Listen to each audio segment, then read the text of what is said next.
Y si yo lo agito, también facilito la disolución. Por lo tanto, el área superficial del sólido a disolver es un factor que aumenta la velocidad. A menor tamaño, mayor área superficial, mayor posibilidad de disolución. La solubilidad del soluto también favorece la disolución. También. Y la agitación, si es que el árbitro también. Entonces la respuesta era todas. ¿Y cuáles son los métodos que permiten aumentar la solubilidad de fármacos poco solubles? Lo que quiero es hacer que un producto que es parcialmente soluble o de repente por ahí poco soluble en un solvente se vuelva soluble. Entonces, ¿qué es lo que tengo que hacer? Por ejemplo, si yo tengo un principio activo que está en su forma de base, que normalmente no se disuelve, lo que debo de buscar es utilizar una sal de esta sustancia. ¿No? ¿Por qué? Porque al estar salificada tiene mayor afinidad por el agua, ¿cierto? Por ejemplo, más fácil es disolver, por decir,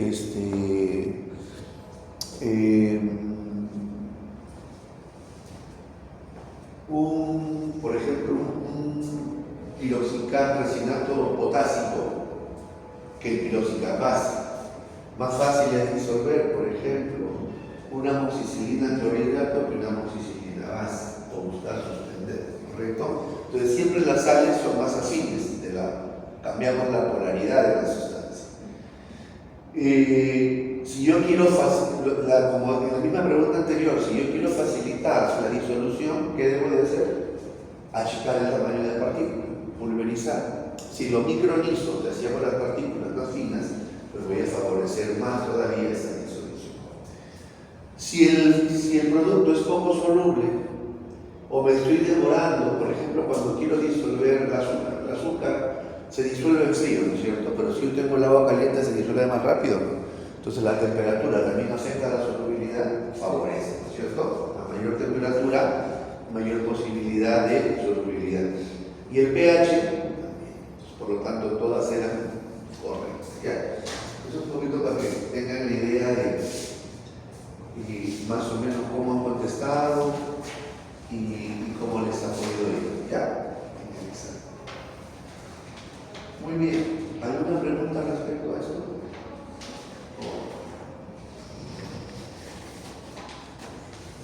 Bueno, el día de hoy nos toca ver la segunda clase y ir entrando ya a los conceptos de las operaciones unitarias. ¿Ya?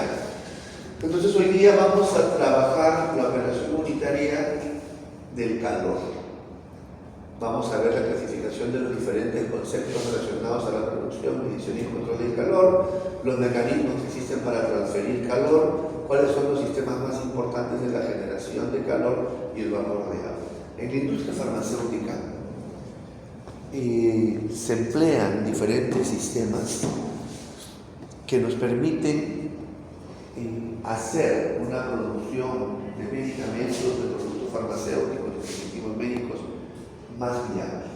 A este tipo de sistemas se les conoce, inclusive la normatividad los reconoce como sistemas de soporte crítico. ¿Por qué son sistemas? Porque son un conjunto de elementos que se requieren para poder realizar la operación específica de cada uno. ¿Cuántos sistemas se conocen? En la industria farmacéutica varios, uno de ellos es el calor. ¿Por qué le decimos que son de soporte? Porque sin la implementación y la ayuda de estos sistemas, muchas veces la producción de medicamentos, de productos farmacéuticos, dispositivos médicos, no podría llevarse a cabo. ¿Por qué? Justamente por una de las preguntas que acabamos de responder. Porque a veces necesitamos agilizar algunos procesos de fabricación, como por ejemplo la solubilidad, la solución, la disolución del producto. Y si para ello uno de los factores que hemos visto que lo favorece es la temperatura, entonces yo tengo que buscar la forma de diseñar un sistema que me permite hacer que a cada una de las áreas de fabricación llegue calor o llegue algún elemento que nos permita generar calor. ¿Cuál es el elemento o cuál es el producto o el insumo que nos ayuda a generar calor? ¿Cuál? Una cocinilla, ¿no es cierto? Con una cocinilla, una corriente eléctrica, yo elevo el calor. Y cuando yo, por ejemplo, quiero trasladar ese calor, porque no puedo poner una gran cocinilla en un tanque de fabricación. Imagínense un tanque de fabricación de 2000 litros para hacer un jarabe y tengo que preparar el jarabe base, o sea, tengo que disolver el azúcar o glucosa en agua. Si estamos hablando de que aproximadamente un jarabe simple se mueve entre 45 a 75% de concentración de azúcar en agua, entonces estamos hablando, pues, oye, quiero fabricar 2200 litros y yo necesito 450 kilos por cada 1000 litros, ¿sí? Por cada 1000 litros, oye, son 900 kilos que tengo que echar si quiero fabricar 2000. Imagínense la cantidad o el tamaño de la cocinilla que tendría que tener en un área de fabricación para poder calentar el agua donde voy a disolver esa cantidad de azúcar. Es inviable, ¿no es cierto? Entonces, yo tengo que buscar la forma de generar calor. ¿Y cuál es esa forma de generar calor? Ok. Hay un área, hay un sistema que tengo que montar que me permita generar ¿qué? Si no puedo poner la corriente, si no puedo poner el gas, si no puedo usar petróleo, ¿qué puedo usar para generar calor? Si no puedo hacer el fuego en un área de fabricación, ¿qué tendría que trasladar de un lugar a otro? Tampoco puedo poner una leña. Tampoco, porque no voy a hacer una pachamanca en un área de fabricación. ¿Cuál es el elemento o qué ocasiona una elevación de temperatura? Por ejemplo, cuando nos ponemos a calentar, a hervir agua en la casa, ¿qué es lo que pongo yo al calor? El agua, ¿no es cierto? Y la elevación de temperatura que genera, ¿qué pasa con esa agua? Se convierte en vapor. Si tú pones la mano al vapor que sale, ¿quema o no quema? Claro, estás hablando de que estás en 100 grados centígrados, por lo menos es que no estás más. ¿No? Porque el agua está así, el vapor puede estar en 100 o un poquito más. Entonces lo que tengo que buscar es que ese vapor caliente llegue a las áreas de producción. Y para eso genero un conjunto de tuberías que me permita trasladar el vapor que se genera en un área aparte, independiente, fuera del área de producción, utilizando agua como combustible o como medio de generación de vapor, al área de fabricación. Entonces lo que tengo que tener primero es una planta de generación de vapor. Y esa planta de generación de vapor es lo que se conoce también con el nombre de la planta de tratamiento de agua o sistema de tratamiento de agua. Porque para generar vapor, yo también puedo generar vapor de diferentes calidades. Vapor normal o vapor purificado. Vapor químicamente limpio. ¿No? O sea, el vapor se puede filtrar, generalmente sí, se puede filtrar. Y el solo hecho de haber hecho ebullir el agua ya me da una calidad microbiológica también. Porque yo, ¿para qué hiervo el agua en la casa? Para evitar la contaminación. Eso quiere decir que el solo hecho de hervir el agua, ya estoy descontaminando la misma. Entonces ya le estoy dando una calidad microbiológica al agua. Entonces, si yo esa agua, no es solamente el agua que viene de caño, sino previamente la trato, ¿qué quiere decir? Le quito su dureza, le quito la alcalinidad, o sea, lo llevo a un pH neutro, le quito los minerales o las sales que puedan estar disueltas, o sea, hago un proceso de deionización, luego el ablandamiento. Y finalmente, yo la paso por algún filtro que me permite eliminar algunas partículas o también otros filtros más pequeños que me permitan eliminar bacterias. Yo estoy obteniendo un agua de mejor calidad de la que estoy recibiendo. Y si yo esa agua la convierto en vapor, el vapor también va a tener una mejor calidad microbiológica y físico-química. Y con eso genero vapor. Entonces el vapor también va a ser de una mejor calidad.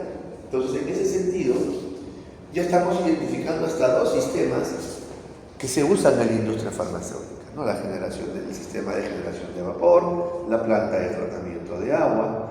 Y si, por ejemplo, yo voy a fabricar inyectables o productos o soluciones que van a usar por ahí algún tipo de sustancia que se pueda oxidar por acción de la luz o por acción de la exposición al medio ambiente, pues yo tengo que buscar en el medio que lo voy a fabricar, pues igualmente protegerlo, buscar retirar el oxígeno, que es el que me produce el fenómeno de oxidación. ¿Y cómo puedo yo retirar un oxígeno? ¿Cómo puedo desplazar el oxígeno de un medio? Pues poniéndolo en contacto con otro gas que tenga un mayor peso y que lo pueda, ¿no? que sea más lábil, que lo pueda separar, que lo pueda reemplazar. Normalmente en las áreas de inyectables, ¿cuál es el gas que se usa? El gas nitrógeno. Cuando yo burbujeo nitrógeno a una solución, ese burbujeo hace que el oxígeno que está contenido se desplace, se vaya, y al retirar el oxígeno de una solución en la cual puedo estar disolviendo productos fácilmente oxidables, pues yo estoy evitando la oxidación. Tenemos ya entonces un tercer sistema de soporte, ¿no? La producción o la generación de los gases, nitrógeno, o también aire comprimido, que también se usa en la industria farmacéutica. Entonces, por eso es que llevan el nombre de sistemas de soporte, y son críticos porque también requieren tratamiento. Entonces, esos son los principales sistemas que se conocen en la industria farmacéutica y que se aplican para poder obtener medicamentos eficaces, de calidad y seguros. ¿Ya? Entonces, uno de ellos, por lo tanto, el principal que tenemos que empezar a conocer es el tema de calor. Porque no solamente basta tener el combustible, generar el calor, sino también tener cuál va a ser esa fuente de calor.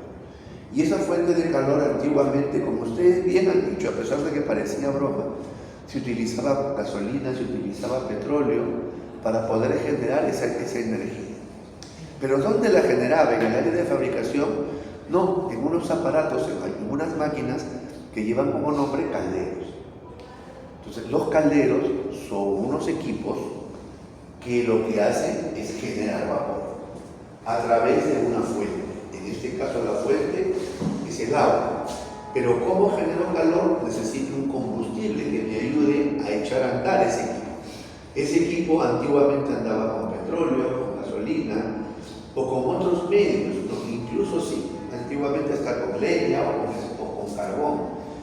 Pero con el concepto y la evolución de las buenas prácticas de manufactura, pues esos productos se dejaron de usar y fueron reemplazados por combustibles más sanitarios. O sea, no es esto que ahora nos parece broma, antiguamente sí se utilizaba. Ahora, ¿qué es lo que más se usa con la evolución de la tecnología?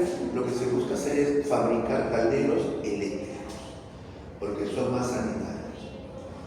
Hay todavía el uso del gas, por ejemplo, del GLB, del GNB, en la industria farmacéutica, sí, hay algunos laboratorios que lo utilizan. Y obviamente el diseñar este tipo de instalaciones va a depender del volumen y la cantidad de fabricación que tiene esa planta. Si el volumen y la fabricación es un volumen controlado, de repente yo no necesito generar una instalación más de gas. ¿Por qué? Porque ya han visto que tiene que ser tratado también. Tenemos que darle ciertas características de calidad. Entonces puedo optar por un caldero de generación con generación eléctrica, para el cual también igual va a necesitar agua. La única diferencia es que yo voy a generar el calor a través de corriente eléctrica. Y con eso voy a calentar el agua, igual se va a generar vapor, igual lo voy a lanzar por las ducterías a cada una de las áreas. Y esas ducterías luego van a tener puntos de salida, así como si fueran los enchufes, en cada una de las áreas, para yo poder colocar las banderas y poder hacerlas llegar al tanque de fabricación. Es por eso que cuando hablamos de fabricación de líquidos, por ejemplo, hablamos que la fabricación se hace en tanques reactores. ¿Cuál es la diferencia entre un tanque común y corriente y un tanque reactor? Que un tanque común y corriente es un reservorio que puede tener forma cilíndrica, que puede tener forma cúbica, ¿correcto? Que puede tener diferentes tipos de presentaciones, pero que solamente es una unidad en donde yo recibo. Es como una gran jarra. Pero también existen tanques que tienen un revestimiento hueco entre el tanque y la parte externa. A ese revestimiento se le conoce con el nombre de chaqueta de vapor, es como que está enchaquetado, como que está encamisado el tanque, como que está protegido. Y como es hueco, por ahí se inyecta y se hace circular el vapor, el agua caliente, o incluso algunos tanques tienen sus resistencias incorporadas.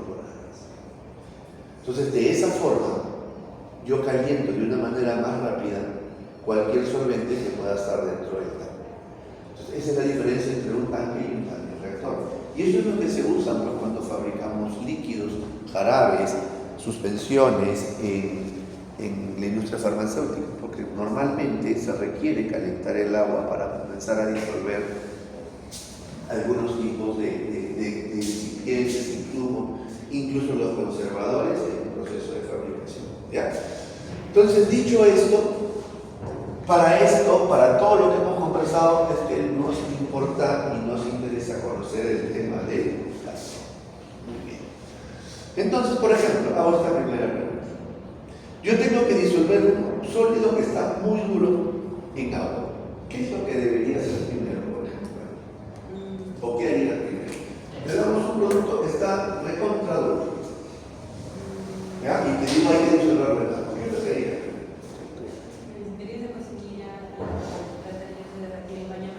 Por ejemplo, buscaría someterlo a baño María, pero ya solo o con el agua ahí. Echaría un poco de agua y luego a baño María. Pongo el agua, echo el producto, si lo voy, buscaría calentarlo. Baño María o directo. ¿Perdón? Primero que esté hirviendo de recién. Podría primero hacer hervir el agua y poder echar el producto. ¿Qué más podría hacer? ¿Triturar? Podría triturar, moler, eso es buscar moler el producto que está muy duro y luego incorporarlo al agua. Yo tengo dos, vean, puedo triturarlo, puedo calentarlo. ¿Qué más podría hacer? Ya lo trituré, ya lo incorporé, ¿correcto? Ya calenté el agua. Agitar. La filtración la podría usar para después si es que tengo que clarificar o limpiar esa solución que yo tengo. Pero antes de hacer esa filtración quiero, por ejemplo, disolverlo. Y está muy duro. Entonces, vean, hemos conversado tres cosas que podemos hacer. Y si las combinamos las tres, sería mejor todavía. Entonces, ¿qué es lo que yo buscaría hacer primero? Ok, está recontra duro. Igual, voy a intentar molerlo. Primero voy a buscar molerlo, ¿ok? ¿Cómo lo puedo hacer? Bueno, tengo que ver si tengo un molino, ¿correcto? Que puede ser un molino de cuchillas o puede ser un molino oscilatorio, pero tengo que buscar molerlo. Salud, ¿correcto? Una vez que ya lo tengo el producto molido, lo puedo incorporar al agua, puedo calentar el agua, veo si es necesario hervirlo o no, eso va a depender de la naturaleza y las características del producto que quiero disolver. Como les dije la semana pasada, así como yo debo de tener siempre en la mente, desde ahora, los elementos de que los productos tienen que ser eficaces, de calidad y seguros, cuando trabajamos con sustancias, con productos, teníamos que tener dos elementos a la mano: la ficha técnica y la hoja de seguridad. Entonces, en esos documentos, yo puedo encontrar si el producto puede ser sometido a altas temperaturas, medianas temperaturas o bajas temperaturas para poderlo disolver. Pero sí, es correcto, puedo calentar el medio para disolverlo. Y finalmente, puedo agitar. Y con eso voy a facilitar la disolución de un producto que salga. ¿Ya? Entonces, las tres cosas que ustedes han dicho son correctas y es más, son las tres cosas que debemos hacerlas en esa secuencia. ¿Ya? Muy bien, entonces lo que vamos a buscar es conocer y empezar a conocer los diferentes procesos unitarios de operación, en este caso relacionados con el calor, que nos permiten pues elaborar medicamentos. Vamos a conocer cómo puedo transferir el calor de un lugar a otro, o cómo puedo transferir el calor, elevar la temperatura cuando estoy haciendo una fabricación de medicamentos. Vamos a conocer obviamente los generadores de vapor más utilizados en la industria farmacéutica. ¿Ya? Entonces vamos a ver la clasificación, los diferentes procesos relacionados a la producción, medición y control de calor, mecanismos de cosas más importantes de la generación de calor y un poquito lo que es el concepto. Por ejemplo, ¿qué aparatos podría utilizar para medir el calor? Termómetro. El más conocido es el termómetro. ¿Sí? ¿Qué técnicas utilizaría para medir el calor?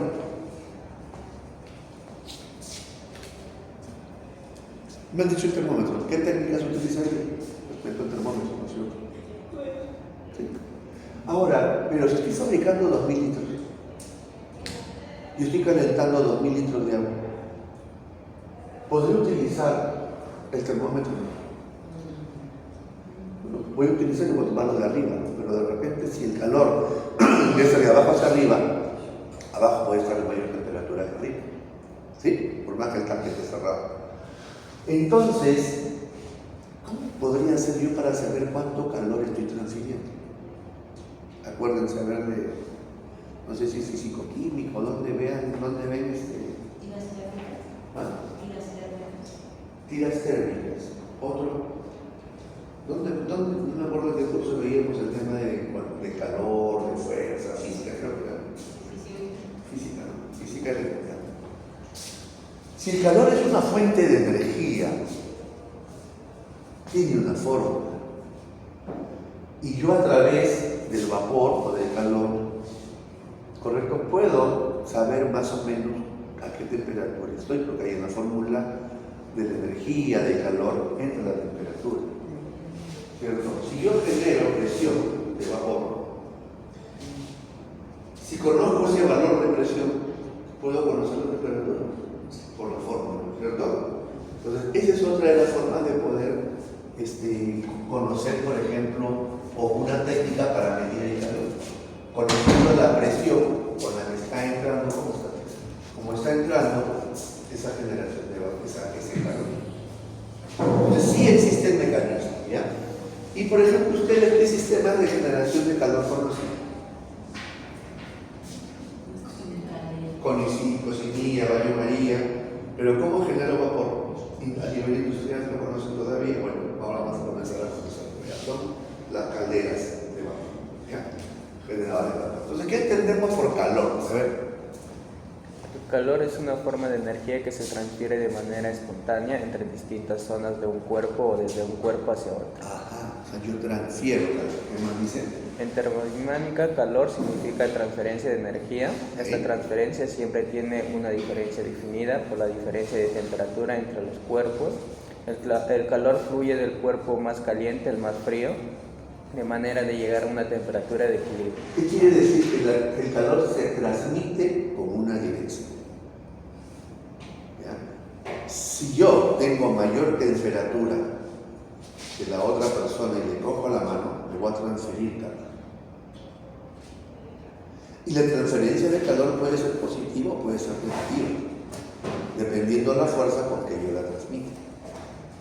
¿Qué quiere decir? Generalmente siempre el de mayor temperatura me va a calentar, es la tendencia.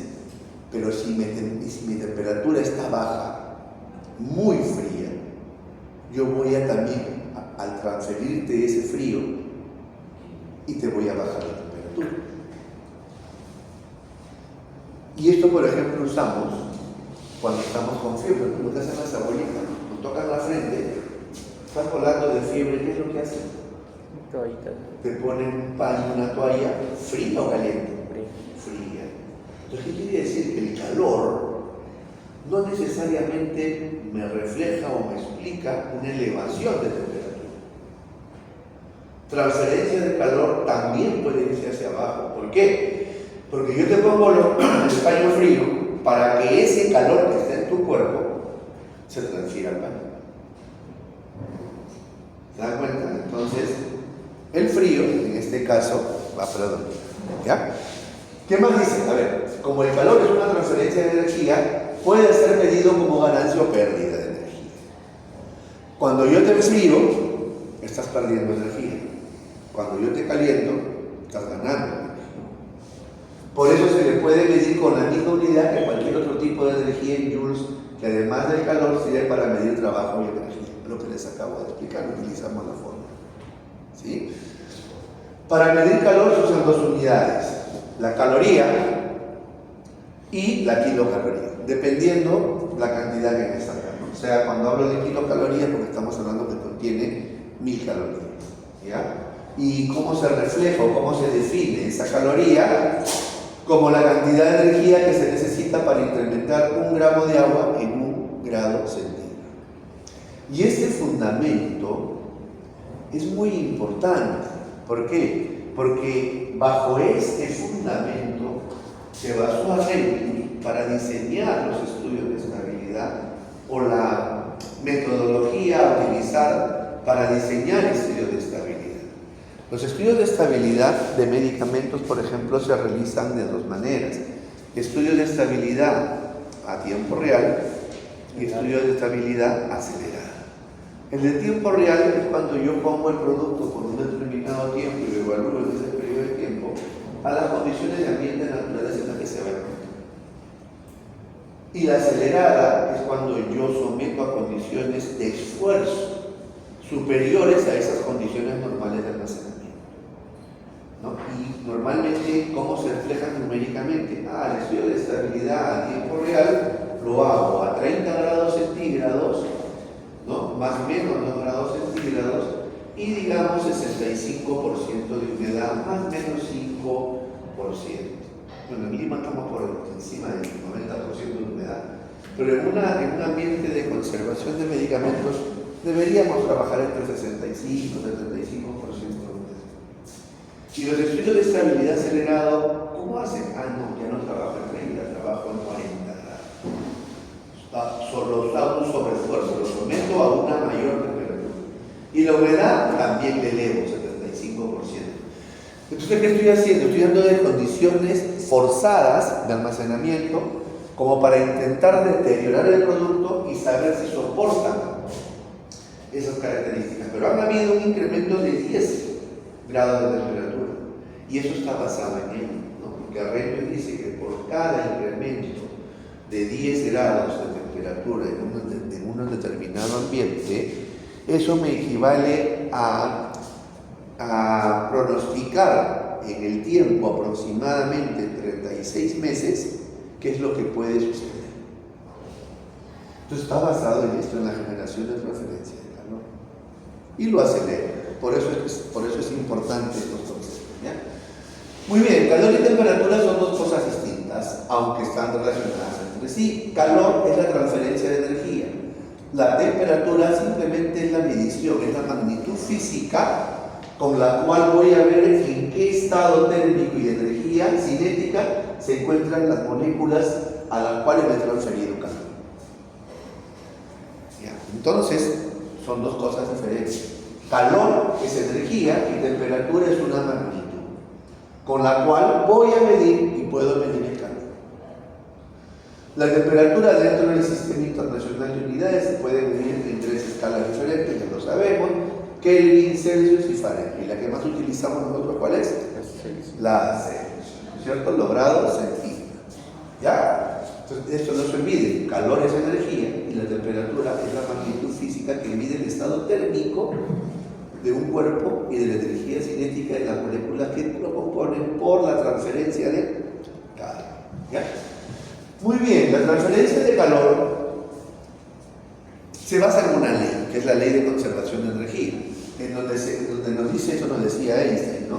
La energía no puede ser creada ni destruida, solo se transforma, ¿no? La clásica, ¿no? Creo que hasta Newton dijo eso, yo también se había adelantado un poquito a Einstein, ¿no? Pero es verdad, la energía no se crea ni se destruye, solo se transforma. Por ejemplo, yo tengo el hielo. El hielo es agua, pero el agua tiene una composición química. Está compuesta por 2 moléculas, hidrógeno y oxígeno. 2 moléculas de hidrógeno, una de oxígeno. Y estas moléculas tienen cargas positivas y negativas que se pueden atraer. Y cuando se atraen, no es que estén pegadas, sino que están luchando por separarse, por atraerse, ¿no? Es lo que se llama el juego de la energía cinética. Entonces, estas cargas reflejadas entre protones y electrones están en movimiento. pero están en movimiento y están generando una fuerza de atracción y separación y repelación constante. Y eso es lo que se conoce con el nombre de energía cinética. Y esa fuerza de atracción es la que me va a dar el estado de la materia. Entonces, si yo veo que se están atrayendo más, se están uniendo más, pues la forma o el estado que va a tener es una forma compacta. Es una forma a la que nosotros le llamamos líquida. Pero si a esa interacción que está sucediendo en ese momento yo le inyecto calor, pues lo que voy a hacer es que esas fuerzas se vayan separando, ¿cierto? Se van a ir separando. Y en la medida que se van alejando, el estado de esa materia, si el estar juntas hacía que esté duro, que esté sólido, conforme se vayan separando, va a hacer que esa solidez se vaya perdiendo. Y si estamos hablando del H2O, del agua, pues ese hielo se va a comenzar a licuar. Y eso lo hemos visto seguramente en este verano, todos en nuestras casas, porque este verano hemos llegado a temperaturas, cuando pasábamos por la clínica, hasta de 36 grados.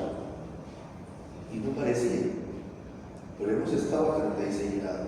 ¿Y qué sucedía cuando comprábamos un helado? O estábamos en la casa y sacábamos un poquito de hielo, al toque se derretía. ¿Por qué? Porque el calor que estaba en el ambiente comenzaba a transferir. Pero esa temperatura también, o sea, es que tú lo tocas, o sea, nosotros con nuestra misma temperatura tenemos aún más. Por supuesto, porque ¿qué temperatura está nuestro cuerpo?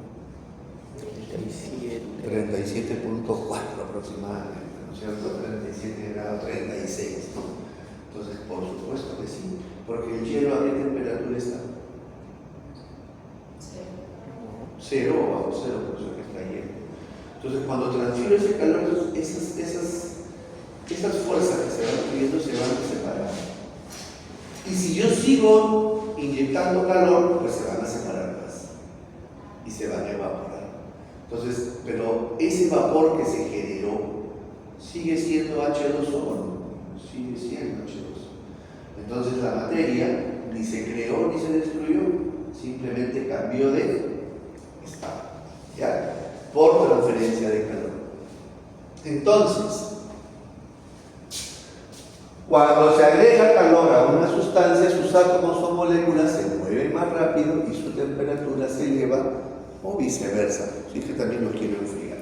Cuando dos cuerpos que tienen distintas temperaturas se ponen en contacto entre sí, se produce una transferencia de calor desde el cuerpo de mayor temperatura al de menor temperatura. Y ese es el fenómeno que se conoce con el nombre de... ustedes llevaron físico-química, ¿cierto? Entonces, ahí deben haber estudiado esto, ¿no? La entropía no es más, ¿no?, que la transferencia de calor de un cuerpo que tiene mayor calor o temperatura a un cuerpo más frío. Y esta es la famosa segunda ley de la termodinámica. Muy bien. ¿Qué mecanismos entonces conocemos para transferir calor? Yo puedo poner directamente el calor. Entonces pongo el agua en un recipiente, le pongo la cocinilla, caliente. Lo otro que puedo hacer también es, oye, no lo voy a calentar, pero voy a poner a tu costado, lo voy a pegar un producto que estaba caliente. ¿Sí? Y hoy en día, ya pues en la casa, ya no prendemos la cocina cuando queremos calentar la comida. ¿Ahora qué usamos? ¿Y qué pasa cuando yo pongo la comida en microondas?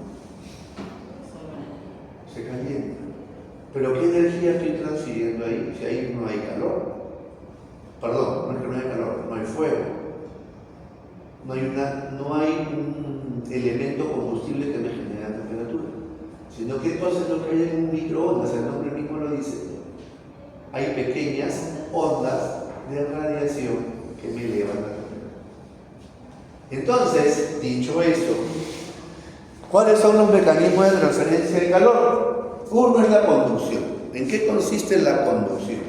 Es el paso de la energía calorífica a las moléculas adyacentes, o sea, las que están continuas, mediante la transferencia de energía vibratoria o movimiento de electrones libre, sin que se aprecie un movimiento observable de partículas. Entonces la conducción es la transferencia de calor a través de un material. La convección es la transferencia de calor desde un punto a otro dentro de un fluido por la mezcla de una porción del fluido con otra. En la convección natural, el movimiento es provocado por gradientes de densidad causados por la temperatura y la gravedad. En la convección forzada, el movimiento es producido por medios mecánicos. Entonces, es la transferencia de calor por ascenso de un gas o un líquido. Y la radiación es la transferencia de energía calorífica entre dos cuerpos por medio de ondas electromagnéticas. Acá tenemos el microondas. Entonces, cuando yo hablo de conducción, es porque he calentado, por ejemplo, el recipiente y ahí pongo el agua fría. Entonces le estoy transfiriendo el calor por conducción. ¿Por qué? Porque el recipiente donde te estoy echando está más caliente. Por convección es cuando yo utilizo una fuente de energía y un vehículo para calentar lo que está adentro, para transferir calor. Es lo que hacemos nosotros en el laboratorio cuando lo ponemos en las cocinillas. Tenemos el beaker, tenemos el agua y generamos calor. ¿Sí? Y hay un líquido. A partir de ese líquido es que estamos generando calor. ¿Ya? Y la radiación, lo que hacemos en la microondas. Y este es el fundamento que usamos en las calderas. ¿Qué cosa es una caldera? Es un recipiente metálico cerrado, como el que ven en la foto, destinado a producir vapor o calentar agua. Yo lo definiría que produzco calor a través del calentamiento del agua, a través de la ebullición del agua, mediante una acción de calor a una temperatura superior a la del ambiente y una presión mayor que la atmosférica.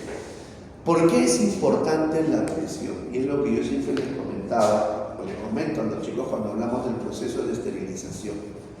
Siempre cuando hablamos de esterilizar en autoclave, por ejemplo, decimos hay que trabajar a 121 grados y alcanzar esa temperatura, déjalo por 15, 20 o 30 minutos, dependiendo del material que vayas a esterilizar. Entonces siempre crecemos con el concepto de que la esterilización es originada por la elevación de la temperatura. ¿No? Es lo que siempre decimos. Y eso no es correcto. ¿Por qué? Porque la temperatura lo que nos está ayudando simplemente es a medir. Y es un indicador que nos permite saber si es que se alcanzó la presión requerida para generar un vapor que entre a una cámara con la fuerza que yo necesito para matar los microorganismos que pueden estar en el producto que yo quiero esterilizar. O sea, ¿qué quiere decir? Que el proceso de esterilización en autoclave no es por una elevación de temperatura o transferencia de calor, sino es por impacto. Es por el golpe, el impacto, por la presión que genera el ingreso de ese vapor, está concentrado, está ahí, ¿no? A las bacterias. Entonces viene con dos presiones, con dos atmósferas de presión, y eso le golpea a la bacteria y la destruye.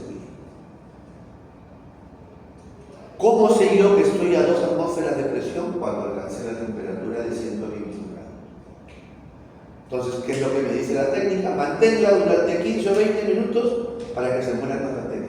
Tengo a las bacterias 15, 20 minutos presionadas a 2 atmósferas de presión. ¿Qué va a suceder con ese globito? Se va a reventar, ¿no? Entonces, eso es el concepto y el fundamento de, por ejemplo, los procesos de esterilización por autoclave, ¿no? ¿Y esto de dónde nace? Nace de la generación del vapor que está en la caldera. El que llegue con 2 atmósferas de presión o menos va a depender justamente del sistema complementario que podamos diseñar a la salida de esta caldera. ¿Y eso cómo lo mido? Con manómetros.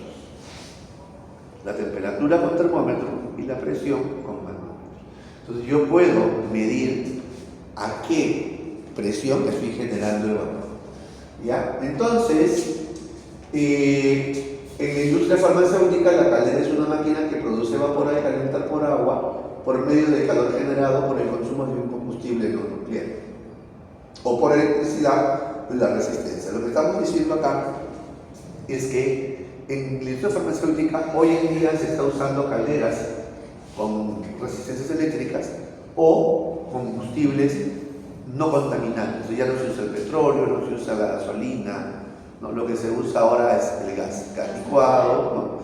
Entonces, a veces esa instalación es un poco costosa para la cantidad de productos que yo hago, opto por la eléctrica. Pero si son cantidades masivas, grandes, mucho volumen de producción que tengo que trabajar, pues seguramente optaré por la de gas. ¿Correcto? Pero eso ya para hacer la instalación y la generación de combustible. ¿Cuáles son los tipos de calderas que se conocen? Hay calderas apotubulares y las calderas pirotubulares. ¿Cuáles son las apotubulares? Corresponden a aquellas estructuras que permiten que dentro de los tubos que constituyen la caldera se encuentre o circule agua. En este mismo punto se produce el vapor de agua, el cual es recolectado y expulsado fuera de la caldera a través de las tuberías de transporte. Y acá tenemos la hoguera, la generación de calor. Y los pirotubulares, ¿no?, corresponde a aquellos en los que el calor fluye dentro de los tubos y el agua se encuentra alrededor de ellos.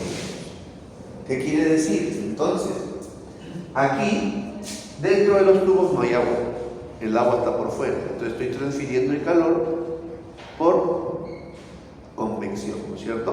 Por convección. Pero aquí sí se encuentra dentro de los tubos, entonces estoy transfiriendo por conducción. ¿Ya? Porque aquí el tubo está caliente, el agua está por fuera, yo caliento el tubo, caliento el agua y sale, convección. Aquí el agua está dentro del tubo, yo caliento el agua, conducción. ¿Ahí? ¿De acuerdo? Es el mejor ejemplo. Son los dos tipos que se usan para generar vapor. El tema de que si es el combustible el que utilizo o la corriente eléctrica, ¿dónde está? Esto viene acá.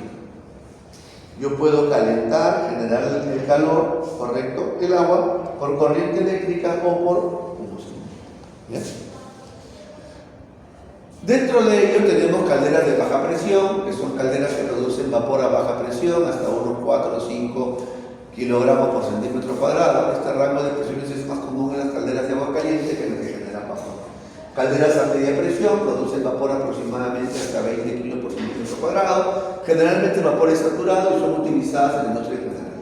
Las calderas de alta presión son asociadas a ciclos de potencia, trabajan con presiones de 20 kilos por centímetro cuadrado hasta presiones cercanas a la 20. Calderas supercríticas son calderas con presiones superiores a 225 atmósferas y 374 grados centígrados, utilizadas en grandes plantas de generación de energía eléctrica y bueno, en países desarrollados se utiliza mucho ello. ¿Ya? Los calderos también pueden ser horizontales o verticales, ya hemos visto que pueden ser apotubulares o pirotubulares, pero también pueden ser horizontales o pueden ser verticales. Eso básicamente va a estar mandado por el diseño del área donde voy a colocar el caldero, ¿no? Dependiendo del espacio que tengo, conociendo las dimensiones del caldero que necesito, opto por comprar un horizontal o un vertical. ¿Ya? No hay mayor diferencia, simplemente es disponibilidad o facilidad de planta. ¿Ya? ¿Cuáles son los elementos de una caldera? Tiene 4 elementos: unidad de generación de calor, la unidad generadora de vapor, unidad de transporte y la unidad de control. La unidad de generación de calor, también llamado como hogar de la caldera, corresponde a la parte o al área donde se produce el quemado del combustible. Está formado por los siguientes elementos: inyector de combustible, sistema de encendido, pistón y cámara de combustión. A esto se adiciona el tanque de combustible y la bomba de inyección, que son elementos que están fuera de la caldera. ¿Ya? O sea, la unidad de generación de calor es donde quemo el combustible. Si fuera de corriente eléctrica, bueno, cuando lo enchufe ya comienzo a quemar, en este caso el agua, ¿no es cierto? Hervir. Unidad generadora de vapor corresponde a la parte donde se produce vapor de agua y está formado por los elementos siguientes: tubos, sistemas de alimentación de agua, sistema de recolección de vapor, llaves o válvulas de purga.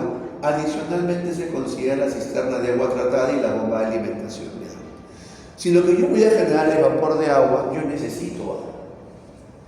Y así como hemos dicho que yo tengo que implementar una planta de tratamiento de agua, cuando yo lanzo esa agua a la fuente de generación de vapor, que es la caldera, ¿correcto? Debe de llegar a un lugar, pues tiene que haber un reservorio. Y de ese reservorio es que toma la caldera el agua para generar vapor. Y ese es un proceso cíclico. Entonces yo también debo de diseñar y conocer cada cuánto tiempo yo quemo o yo genero vapor desde, si tengo mi recipiente de 100 litros, cada 100 litros. Si tengo de 50 litros de agua, cada 50. ¿Cada qué tiempo genero? ¿Para qué? Para estar alimentando ese recipiente y no se me quede nunca mi caldero sin fuente de energía. Porque si se me queda sin fuente de energía, el caldero puede explotar. ¿Ya? Entonces, unidad de generación de calor es donde yo quemo el combustible para generar vapor, y en la unidad generadora de vapor es donde ya yo aplico el agua o donde yo utilizo el agua para comenzar a generar vapor. Luego tenemos las unidades de transporte, que corresponden a todos aquellos elementos que permiten transportar el vapor de agua desde la caldera hasta la zona de trabajo.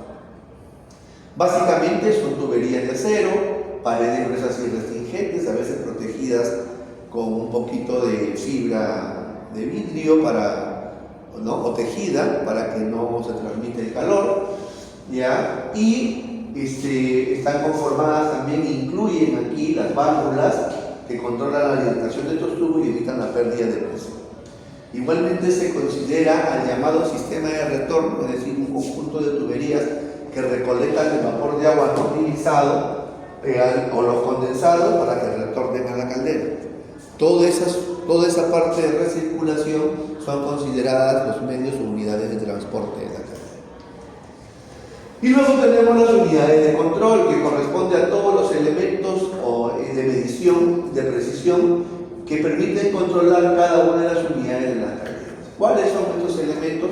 Control de quemado automático de los niveles de agua y alimentación de agua, el visor del nivel de agua, los manómetros de presión, los controles automáticos de presiones máximas y mínimas, las válvulas de seguridad y el tablero de control de mando, porque ahora también los calderos ya vienen bajo los modelos electrónicos. Ya, todo está automatizado. Ya existen aquí PA, ¿no? Las buenas prácticas de manufactura automatizadas. Muy bien, ¿alguna pregunta también? ¿Qué tipo de medicamentos usualmente se suelen elaborar? O sea, como que jarabes, soluciones, tablitas.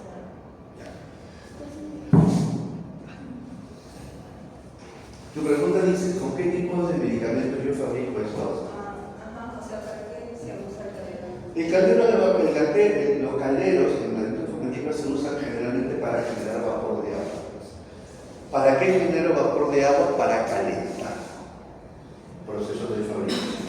¿Y cuáles son esos procesos de fabricación que yo puedo o requiero utilizar agua caliente, por ejemplo? En la fabricación de sólidos, a veces para preparar las soluciones aglutinantes, yo requiero agua caliente.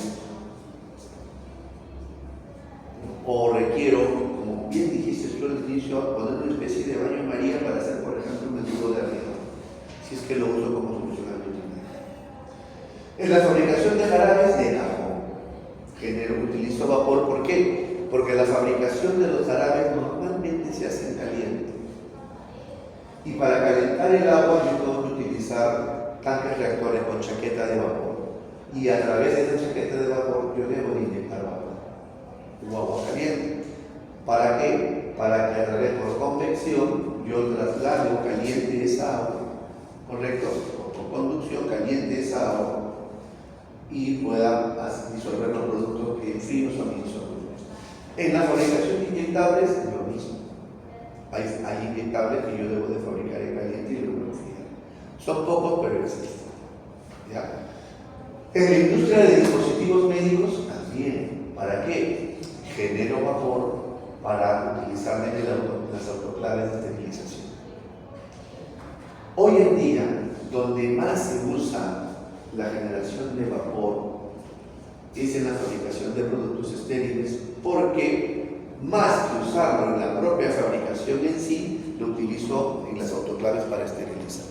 O en los hornos también, donde esterilizo los materiales que voy a utilizar en la fabricación de esa es la utilización. Entonces, ¿podría existir un laboratorio sin una caldera de vapor?